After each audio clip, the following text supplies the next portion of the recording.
Watching arrest after arrest, I began to see for the first time the destructive impact of drug laws not only on those they target, but on those who enforce them as well. The problem is that cop that made that cheap drug arrest, he's going to get paid. He's going to get the hours of overtime for taking the drugs down to ECU. He's going to get paid for processing the prisoner down at central booking.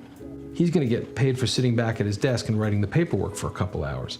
And he's going to do that 40, 50, 60 times a month so that his base pay might end up being only half of what he's actually paid as a police officer.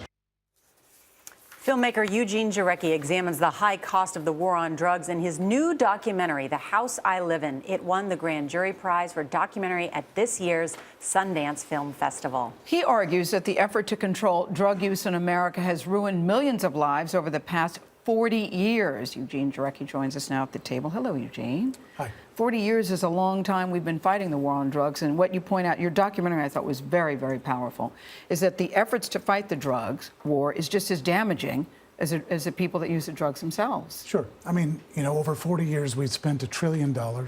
We've had 45 million drug arrests. We've become the world's largest jailer with 2.3 million people in jail, more than any other country in the world. And what do we have to show for it? Drugs are cheaper, purer, more available today, and more in use by younger and younger people. And so the trail of disaster that's before us it's indefensible, and yet we keep doing it and we remain committed to it until we start to rethink it as a people. So what do you think the solution is?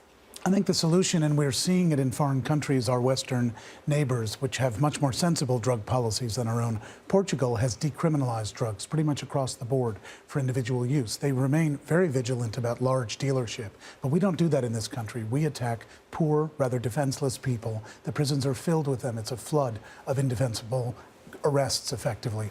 In New York, for example, we have 700,000 stops a year on the streets of New York. 90% of those stopped are young Black and Latinos, and half the time, 350,000 a year, are stop and frisks. And in those cases, only 10% lead to an arrest. So the remaining 90% of those we stop and frisk, we embarrass them in front of their communities, we denigrate them, humiliate them, and leading to what? Just, oh, you can go now. And you know, most people are very judgmental when you see drug addicts on the streets and you see them breaking the law. People say you need to be socially responsible and take responsibility and not break the law.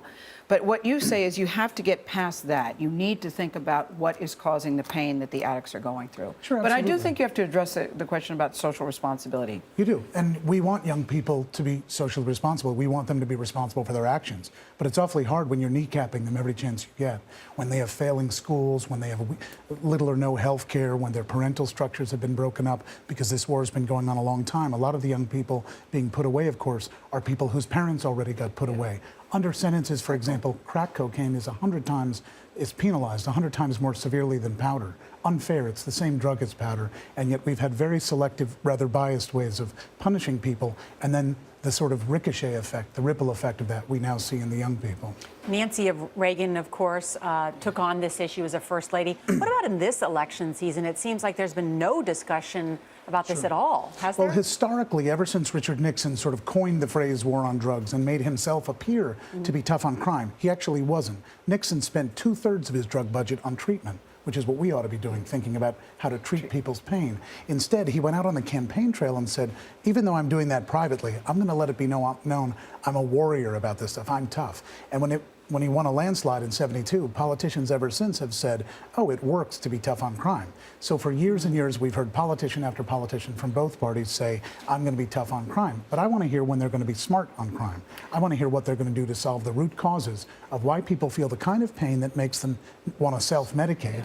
And then, of course, in order to pay for that addiction, they end up getting the only job they can in this economy, which is an underground economy job. At one point, one of the experts says the war on drugs is like saying the problem with pneumonia is the cough.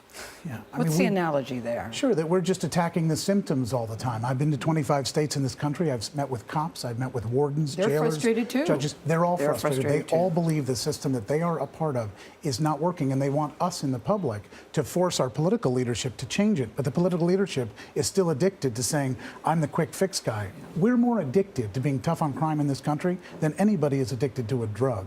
All right, William Jarecki, very nice to see you. Important points made. Thank you very, very much. Thanks, Eugene. The name of the documentary is called The House I Live In. It's now in theaters.